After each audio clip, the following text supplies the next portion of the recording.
చక్కెర మానివేము దినజాలిన కైవడి మానవాధముల్ పెక్కురు బక్క దైవముల వేమరు గొల్చెదరు అట్లు కాదయ మ్రొక్కిన నీకె మ్రొక్కవలే మోక్షమొసంగిన నీవయీవలెన్ తక్కిన మాటలేమిటికి దాశరథి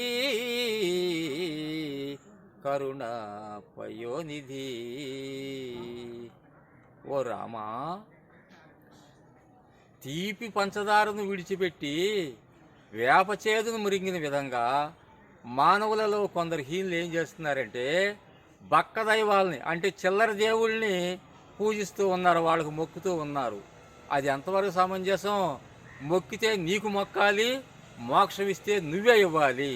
ఇక మిగతా మాటలు ఎందుకు రామా?